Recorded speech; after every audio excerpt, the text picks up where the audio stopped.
pertanyaannya, kenapa sih si NO ini kok bisa terkunci? Ada yang tahu nggak? Ditarik oleh koil. Interlocknya. Bukan interlock. Bukan, karena dia sudah terhubung dengan koil. Jadi NO Bisa. berubah menjadi NC. Oke, sudah saya rekam. Nanti saya akan upload di YouTube ya. Jadi muka-muka gantengnya tolong diperlihatkan. Mas Agung ya. Oke, jadi saya akan bahas hanya dasar saja di sini. Cara membaca wiring control. Pasti udah jago sih sebenarnya Maya. Cara membaca wiring control tuh. Cuman di sini saya akan bahasnya hanya basicnya saja ya, supaya bisa membaca wiring control gitu. Nah, langkah pertama itu apa sih? Jika ingin membaca wiring control itu, nah jadi gini teman-teman. Jadi yang pertama itu kita harus mengetahui dulu simbol-simbol kontrolnya. Jika kita tidak mengetahui, ya mau ngebaca apa gitu, bingung kan pastinya. Dan yang kedua harus mengetahui juga cara kerja dan fungsinya dari simbol-simbol kontrol tersebut. Terus yang terakhir, mengetahui cara kerja rangkaian kontrol. Nah, saya akan bahas satu-satu nih. Jadi yang pertama ini akan saya bahas dulu. Contohnya apa sih? Nah, di sini saya contohkan yang paling dasar sekali nih. Nah, di sini.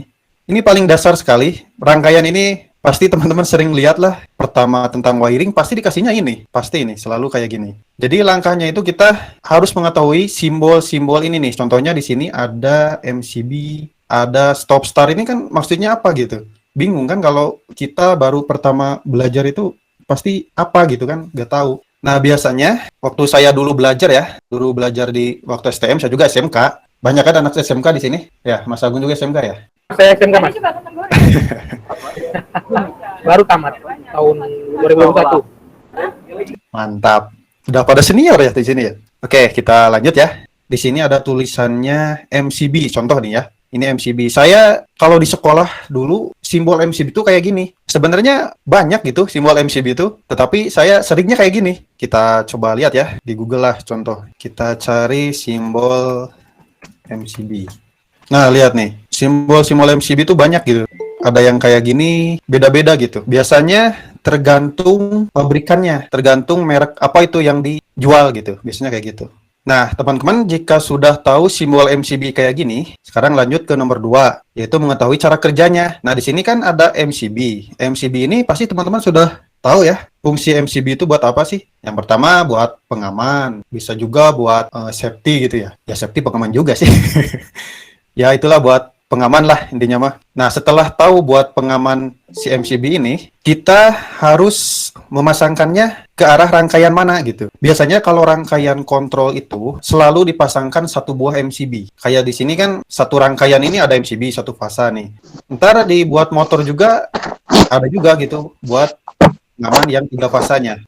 Kenapa harus dipasang kayak gitu? Ya nanti supaya jika terjadi di rangkaian kontrol ini ada masalah, nah si MCB ini yang trip kayak gitu. Oke, lanjut lagi lah, nanti dijelaskan yang keseluruhannya. Nah, tadi kan sudah tahu fungsi MCB, sekarang lanjut fungsi ke stop. Nah, di sini, stop ini, teman-teman, stop ini adalah push button. Push button ya, push button. Cara kerja push button tuh kayak gimana? Kita harus tahu dulu cara kerjanya kayak gimana sih push button ini. Kan di sini ada push button stop, ada push button start. Jadi push button stop kalau di sini simbolnya itu NC, normally close. Kalau di sini push button start itu adalah NO. Kan saya simulasikan lah supaya teman-teman pada paham. Di Simulilay seperti biasa. Nah, di sini push button mana ya nih? Nah, ini nih. Ini dasar sekali ya. Jadi jika teman-teman mungkin udah pada senior mah disimak aja sambil nostalgia. Nah, yang ini push button stop, yang ini push button start. Nah, cara kerjanya kayak gimana sih? Kita kan harus tahu dulu nih cara kerjanya kayak gimana. Cara kerjanya itu kalau push button itu jika ditekan balik lagi. Nah, kayak gini. Kalau di yang stop jika ditekan keluar. Jika kita lepas sambung lagi. Nah, maksud dari NCNO ini kayak gimana sih? Kalau start ini kan NO ya, normally open. Jadi dia diamnya itu lagi cicing lah Sunda nama. Diamnya itu dia selalu terbuka gitu. Kalau yang stop ini posisinya NC atau normally close. Diamnya itu dia lagi close, nyambung gitu. Tapi jika kita tekan itu terbuka, tapi balik lagi. Jadi jangan ketipu ya, ada push button, ada juga yang kayak selektor gitu. Kalau yang selektor itu jika ditekan dia selalu diem gitu. Nah, yang ini kalau yang kayak selektor ya, jika kita tekan tuh dia diem aja, tapi jika kita tekan lagi dia keluar. Beda dengan push button. Push button tuh harus balik lagi gitu. Nah, sekarang sudah tahu nih fungsi dari push button ini. Oke, kita lanjut lagi. Nah, di sini nih, ini ada NO. NO tetapi kodenya itu K. Jika teman-teman menemukan NO tetapi di pinggirnya ada tulisan K, ada tulisan R atau relay ya, ada tulisan T, timer, berarti si NO ini terhubungnya ke kontaktor karena di sini NO-nya simbolnya K. Di sini juga K. Berarti jika teman-teman melihat lagi di sampingnya atau di ujung ada simbol NO lagi, tetapi kodenya K juga, ya berarti si kontaktor itu, bukan kontaktor-kontaktor yang lain gitu. Mau NO, mau NC, jika kode simbolnya K, berarti ya kontaktor ini gitu. Mau berapa NO pun, mau 1000 NO gitu, kalau ada sih kontaktornya yang 1000. Mau berapapun NO-nya, jika kode simbolnya sama, berarti dia si kontaktor ini. Nah, kayak gitu teman-teman. Sekarang saya simulasikan rangkaian ini ya. Kita coba dibuat dulu lah di Simo Relay ini. Kalau ada yang mau nanya silakan aja, jangan ragu-ragu. Ntar saya kasih pulsa loh kalau ada yang nanya. Om bikin ini Om, apa? On delay. Tapi Sayang pakai sekali di sininya masih hitam belum beli. Kalau di laptop mah. on delay timer relay. Izin bertanya Kak. Boleh. Yang ini kan kalau aku sering lihat dari YouTube ataupun internet di kontaktor nih 9596-nya itu sering dipakai api. Sementara kalau kami di pabrik itu lebih dominan menggunakan nol ataupun negatifnya Kak. Kira-kira penjelasannya itu gimana Kak? Oh, itu sebenarnya bebas aja sih, tergantung rangkaiannya. Jadi jika kita biasanya kalau yang dipasang di netral ya, biasanya di netral ya. Ada yang di netral, ada yang di pasanya. Tapi kalau saya lebih sering di pasanya. Jadi kalau di gimana? Kontrolnya itu kakek dari mana Kak? Jalannya? Kan dia kan direct langsung ke ini ke coil jadinya. Kalau daripada ngambil daripada api. Direct ke coil. Ya, dari sini ya. Nah, iya. Biasanya di sini ya. Iya, kalau di perusahaan saya, bukan perusahaan saya yang tempat saya bekerja. Tempat kerja lah ceritanya Kak. Perusahaan saya. Amin lah kalau Pak. Jadi kalau di tempat kerja saya itu rata-rata pemasangannya tuh ada di fasa, tetapi ada juga yang di netral nih. Biasanya dipasang di sini nih, di setelah A2 biasanya di netral. Itu tetap mengamankan juga, gak apa-apa, tetap mengamankan juga, karena tujuan utamanya tetap memutus kontrol ini. Dari mana memutus ini? Ntar deh saya pasang ini ya, pasang beserta overload-nya. Di sini saya bahas dulu yang dasarnya dulu aja. Oke. Nah di sini saya udah buat nih yang simple, rangkaian sangat basic sekali. Nah di sini simbol fuse-nya malah kayak gini. Nah di sini kan saya udah buat rangkaian dasar basic pemula nih. Sangat pemula sekali nih. Siapapun pasti bisa lah. Jadi cara kerjanya itu, ini kan ada fuse. Kita fuse-nya tinggal MCB lah. Kita kan harus ada pengamannya di rangkaian kontrol ini. Jika kita coba on-kan MCB-nya, nah kan akan mengalir dari sini nih. Enak banget nih sebenarnya si Relay ini sudah mengetahui tegangannya sudah masuk kemana aja gitu. Nah jadi dari L1 ini adalah fasa ya. Sumber fasanya ini adalah netral. Jadi ketika si MCB ini di-on-kan, si aliran, bukan aliran ya, kalau tegangan tuh, tegangan aja lah. Tegangan masuk dari MCB, masuk ke stop, baru di sini standby di si start ini. Di sini kan ada K1, ini juga ada K1. Berarti si NO ini adalah NO K1 ini. Tapi jika teman-teman melihat NO ini K2, tetapi si kontaktor ini K1, berarti si NO ini bukan si kontaktor ini, tetapi kontaktor 2 yang lainnya gitu. Tetapi jika K1 ya berarti si kontaktor ini K1.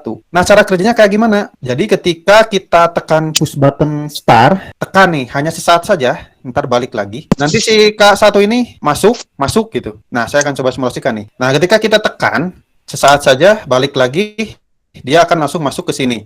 Pertanyaannya, kenapa sih si NO ini kok bisa terkunci? Ada yang tahu nggak? Ditarik oleh coil. Interlocknya. Bukan interlock. Bukan, karena dia sudah terhubung dengan coil. Jadi NO Bisa. berubah menjadi NC. Karena tersambung gitu ya. Yuk Kak. Karena ini sama coil ya. Yuk Kak. Benar. Siapa tuh yang 14 coil kontaktor. Jadi kenapa sih si NO ini kok ketika dikasih tegangan dia langsung mengunci gitu? Ya seperti yang Masnya tadi bilang. Ada magnet di kontaktornya, Pak.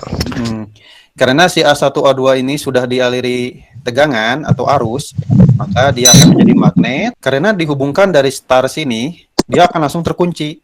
Ingat, semua NO ya, semua NO nih, perlu perhatikan. Semua NO mau itu relay, mau itu kontaktor berapa pasang, satu pasang sama. Jika dikasih NO-nya tegangan kayak gini dan dimasukin ke coil kayak gini, dia akan pasti terkunci. Relay juga sama terkunci. Kayak gini, karena dia sudah ngalir tegangan atau arus dari L1 masuk ke netral kayak gitu. Dia pasti akan selalu terkunci. Nah, untuk melepasnya kita cukup menekan tombol yang stop ini, yang S2, kita lepas baru dia keluar lagi, tidak balik lagi si tegangannya karena si NO-nya ini terlepas. Coilnya ini sudah tidak ada tegangan, maka NO-nya terlepas kayak gitu. Tadi si Masnya tadi ya yang apa 9596 itu. Iya, Kak. Tadi kan si Masnya kenapa sih ada di apa tuh si 9596 ya yang overload, kok disambungnya di netral? Biasanya kan di sini nih. Setelah fuse ini. Setelah MCB biasanya masuk ke 9596, tetapi di sini dipasangnya di netral. Sebenarnya kalau apa tuh? Saya juga pernah nanya ini waktu kuliah dulu. Jadi tidak apa-apa itu kayak gini juga, tidak ada prosedurnya harus di sini gitu. Tetap aja bisa memproteksi asalkan contohnya kayak gini. Asalkan si coilnya itu ada coil lagi nih, bentar. Nah, asalkan contohnya ada dua kontaktor, si 9596-nya tuh dipasang di kontaktor sini. Jangan dipasang di bawah netral sini. Harus di sini, asalkan syaratnya kayak gitu saja. Nah, kenapa harus kayak gitu? Supaya nanti si rangkaian ini mati semua jika ada overload. Saya contohkan kayak gini nih, lihat. Kita play aja ya. Kita play. Nah, kita start nih. Kan sudah masuk si coilnya nih, si kontaktornya. Jika ada beban lebih di motor, contohnya di motor ada beban lebih, terjadi proteksi di overloadnya, terbuka deh. Nah, maka hilang semua kan tegangannya. Si kontaktor ini pun nanti akan hilang juga. Jangan dipasangkan di bawah sini. Nanti tidak akan mati si rangkaian sebelah kanan. Contohnya kayak gitu. Yang penting bisa memproteksi dan bisa menghilangkan rangkaian kontrol ini. Si Masnya lihatnya di mana, Mas? Siapa tadi yang nanya? Saya, Kak. Saya tuh hampir keseluruhan, Kak, di pabrik dia door star maupun star deltanya pakai 0 dia itu. Makanya saya, Kak, ketika saya belajar dari internet nih sepertinya jadi bertolak belakang, Kak. Dengan apa yang udah saya temukan di lapangan. Iya. Normalnya emang dari PASA. Harusnya dari sini, dari setelah MCB sini yang fuse ya. Iya. Yang MCB sini dipasang 9596 overload baru ke stop biasanya gitu. Itu normalnya rangkaian kontrol itu. Tapi emang benar sih setelah saya coba walaupun di PASA dan di netral, asalkan pemasangan kontaktor A2-nya itu yang A2 ini digabungkan semua yang netralnya, baru setelah yang A2 dimasukkan ke 9596 baru ke netral. Nah, harusnya kayak gitu, asal syaratnya kayak gitu saja. Gak apa-apa, bisa memproteksi juga. Dicontohkan di sinilah saya kayak gini nih. Nah, jika contohnya kayak gini nih, pemasangan ini salah ya, jangan ditiru ya. Pemasangan setelah kontaktor ini langsung masuk ke netral, tetapi tidak melalui yang 9596 ini, tidak melalui si overload sini. Jika terjadi sesuatu di sini, kita off-kan nih, lihat. Nah, yang stop itu hanya rangkaian kontrol yang sebelah saja, ini masih tetap kerja. Nah, syaratnya gitu aja. Jadi setelah seluruh kontaktor harus dimasukkan ke A2, A2, A2 semua, baru setelah itu ke 9596 NC beban lebih itu yang overload, baru ke netral. Syaratnya gitu aja sih. Untuk teorinya saya belum nemu. Mungkin kita cari-cari lagi lah, ntar saya sharing. Saya juga perlu nih teori ini nih. Kesimpulannya ya, Kak, bisa kita tarikkan. Yang penting dia itu ada masuk tegangan dari coil 9596. Tegangan dari netral maupun dari api. Output A2. A2. Kurang lebih seperti itu ya, Kak ya. Masuk yang ke overload tadi. Iya, betul sekali. Tapi rangkaiannya jangan kayak gini ya. Ini salah nih. Iya, Kak. Ya, Kak. Karena ini saya bahasnya basic saja, rangkaian dasar saja. Jadi yang dibahas ya gini-gini aja gitu. Iya, Kak. Teman-teman yang lain ada yang mau menambahkan silakan, nggak apa-apa. Bebas saja saya mah. Saya juga masih belajar di sini. Nanya, Pak, pada saat kadang kalau kontaktor lemah, kita bantu dengan menekan kontaktor tubuh kontaktornya itu dengan obeng, itu aman gak sih sebenarnya? Bahaya Om. Jangan Om. Bahaya. Walaupun saya juga pernah sih ngelakuin kayak gitu. Ya. Pernah saya juga kayak gitu. Ya. Bahaya jangan ya. Kayak pompa gronteng yang kita air istilahnya kan kebutuhan sehari-hari itu. Di perusahaan kan ketika kontaktornya lemah itu kita kadang belum sempat ada stok kontaktornya gitu. Terus kita manual seperti Itu biasanya dalam keadaan emergensi. Ya, Pak, betul sih. Pak. Saya pernah sih ngerasain kayak gitu juga. Ketika kita lagi nekan sih si obengnya nih, kita nekan ke kontaktor, si motornya terus-terusan kerja kan, terus muter lah. Kita paksa, MCB-nya tidak proteksi, kena ke kita. Bisa bahaya gitu, kena ke tangan gitu. Iya Pak. Aduh. Leduk lah istilahnya. Ya, Saya power juga Pak. jujur pernah kayak gitu. Saya sering Ya. Pak. Aduh. Sering, aduh parah itu. Ya, Saya makasih juga Pak. pernah diganjel malah. Wah, itu mah Diganjel. ginian itu. Tidak ada safety untuk ke barangnya itu, Kak. Bahaya, Kak. Ya, bahaya itu mah. Gak ada. Kalau di bawah 1 menit bisa, cuman di atas 1 menit kalau bisa jangan. Nah, Oke, makasih infonya nih. itu mas. Diganjel Setuju, Mas. ada sebabnya. Oke, hatur nuhun Pak. Oke. Jadi teman-teman kalau ngebahas basic tuh hanya cukup segini aja ya, gak ada apa tuh namanya tuh, gak ada tambahan-tambahan Ya. lagi. Jadi untuk cara Kira-kira membaca cukup. wiringnya hanya segini aja. Mungkin jika ada yang nambahin silakan, masih banyak waktu kok. Di sini contohnya on delay nih. Ini ada timer on delay. Jadi si timer itu ada 4 teman-teman ya. Sebenarnya sudah saya bahas juga di ebook itu tentang timer. Jadi si timer itu ada 4 mode ya, ada 4 mode. Yang pertama itu modenya mode on delay, off delay, interval, sama flicker. Pasti ada udah tahu kan? Yang Belum, senior coba masih- tahu nggak on delay, off delay nih, interval Oh sama iya, on flicker? delay sama off delay doang, Om. Oh gitu ya. Ya, belum ke siap. situ. Soalnya di pabrik biasanya makanya yang on delay sama off delay. Padahal masih ada flicker itu, masih ada interval itu. Oke, saya di sini akan buat dulu rangkaian on delay. On delay. Pakai ini Om, pakai relay. Jangan dulu sama kontaktor lah, supaya gak bingung sama lampu dulu aja. Sama lampu nih. Jadi on delay itu mendelay dulu, baru dia kerja gitu. Kalau off delay kerja dulu, baru mati gitu. Kalau bahasa rakyat mah.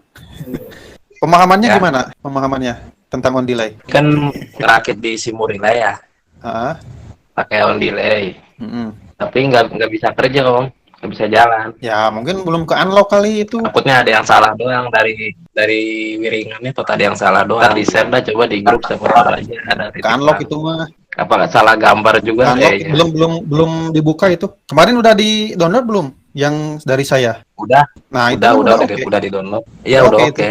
Ah, Udah. Kayaknya salah gambar deh, salah simbol kayaknya, salah simbol. Jadi dia udah ngontak tapi dia nggak mau balik lagi pas timer mati gitu. Nah kayak gini kalau on delay itu, tapi gak bisa di start nih. Jadi ketika tegangan masuk ya, jadi ketika tegangan masuk ke sini ke 2 dan 7 biasanya ya. Tetapi teman-teman jangan ngefokusin sama nomor ya. Intinya tahu coil, tahu NC, tahu NO itu udah bagus banget. Jangan kefokusin sama simbol nomor gitu. Karena suka menipu. Kadang di merek yang lain ada A1, A2, kadang beda lagi gitu kan. Nah, jadi Mas Apip, nah jadi ketika dikasih tegangan, dia kan langsung kerja nih si timer on delay ini. Nah, ketika kerja itu belum langsung mengerjakan si lampu. Kenapa? Karena kita pasangnya DNO. Jadi si timer ini, si on delay timer ini bisa jadi off delay, bisa jadi on delay, tergantung kita pasangnya di NC atau DNO. Jika si lampu ini dipasangnya DNO, maka dia akan on delay, tergantung settingan waktu. Tetapi jika dia dipasangnya di NC, dia akan jadi off delay.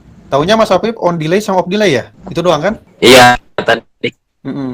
Ini saya Korek. tambahan ini aja ya, siapa tambahan tuh salah. tambahan belajar timer aja nih. Mungkin ada yang Iya, belum tahu iya. tentang sisi timer, on delay, off delay.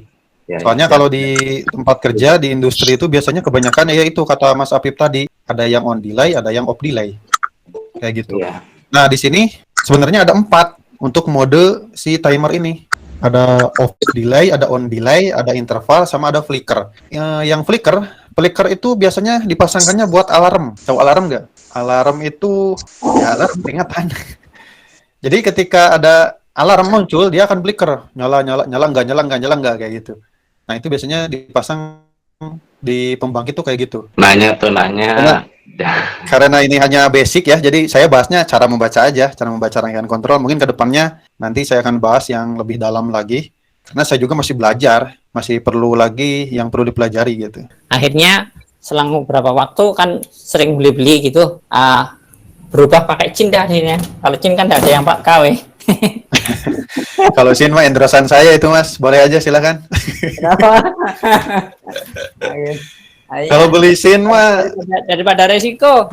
Double lah ini aja. Kalau mau beli SIM mah langsung di ini aja, apa gampang kok. Ada di deskripsi saya kan sering banyak tuh di share-share tentang apa mau beli SIM gitu. Itu udah original banget. Original. mending yang enggak ada KW-nya lah. Kalau brand-brandnya enggak gitu. Boleh Mas. Kalau yang Schneider tuh emang banyak banget KW-nya. Saya juga sering ketipu kalau beli online tuh, makanya langsung ke perusahaannya aja. Oke, ini tentang kontaktor. Ada lagi yang mau ditanyakan gitu, teman-teman yang lain? Yang nanya aja, yang malu nanya silakan japri aja ke saya, nanti saya bahas. Kayak Mas Andi ini gak apa-apa. Halo, mau tanya. Iya, boleh. Oh, ya saya izin kenalan dulu ya. Nama saya Adam dari Bekasi ya. Bekasi. Saya nggak bisa on cam ya. Lagi di gua. Ya, gimana? Jadi mau tanya Pak ya, masih soal kontaktor ya. Terus, kontaktornya tuh mau saya pakai buat pompa air ya. Mau disambungin ke radarnya ya. Kayak gitu. Nah, tapi saya pernah tuh lihat video YouTuber lain ya. Kan biasanya kalau rata-rata dari kontaktor ke radarnya kan pakai fasa ya. Cuman ada satu YouTuber tuh dia bilang pakai netral aja. Katanya sih lebih safety. Mungkin kalau Kang Nita gimana? Nah, gini. Jadi yang masuk ke kontaktor itu ada yang lebih safety pakai netral gitu katanya. Iya Om. Nah, jadi gini Mas. Si kontaktor itu prinsip kerjanya kan sama kayak saklar ya, kayak saklar rumah. Tahu kan saklar rumah? Nah, kayak saklar rumah. Jadi dia prinsip kerjanya saklar gitu. Kalau di instalasi rumah itu yang disaklar wajibnya apa? Fasa atau netral Mas? Tahu nggak? Fasa Om. Nah, begitupun juga di kontaktor, harus yang fasanya. Kenapa harus yang fasanya? Belum tahu. Nah, jadi kenapa sih di kontaktor itu harus yang fasa? Ya sama, fungsinya sebagai memutus. Kalau yang ke A1 juga harus pakai yang fasa juga. Kenapa? Supaya nanti ketika terjadi beban lebih di si motor itu ada beban lebih, maka yang diputusnya itu langsung fasanya. Kalau misalnya yang A2 nih, contoh di sini nih, kan ada A2 ya. Di sini A fasanya. Jangan yang netralnya, Mas. Lebih ke safety aja sih. Iya, maksudnya ke A2-nya buat kontrolnya. Iya. Ya kan? Yang fasanya itu. Nah, yang ke A2 langsung biasanya. Nggak boleh itu. Nggak boleh kayak gitu. Bahaya. Ya, saya logikanya kayak tadi aja. Jika teman-teman ada yang si kontaktornya mengalami masalah, lalu si tegangan yang dari fasa ini langsung masuk ke A2, itu kan langsung masuk terus tuh tegangannya tuh. Ada terus di kontaktor tuh. Iya. Ini jika kesentuh aja yang A1, wah tersengat langsung. Ini kan A2 udah bertegangan. Contoh aja ini fasa masuk ke A2 nih ke sini. Jika A1-nya kesentuh sama kita, ya tersengat langsung. Tapi kalau jika kayak gini normal, maka si tegangan tuh bukan hanya masuk ya. Biasanya diamanin dulu di MCB kan? Iya benar. Jika kita lagi memperbaiki, MCB dilepas dulu kan? Nah, maka Iya betul. di sini pengamanannya. Kalau di sini kan langsung masuk ke kontaktor terus tuh. Bahaya gitu. Safety aja, lebih safety lah. Jangan kayak gitu, Mas. Saran saya. Tapi kalau mau dicoba, boleh. Saya tadi itu karena Mas promosiin Cin, saya akhirnya pakai NCB merek Cin buat kos-kosan saya. Waduh, Cin jadi ternama ini ya semenjak gara-gara saya ini. Iya, murah meriah, Mas. Iya sih, emang sih.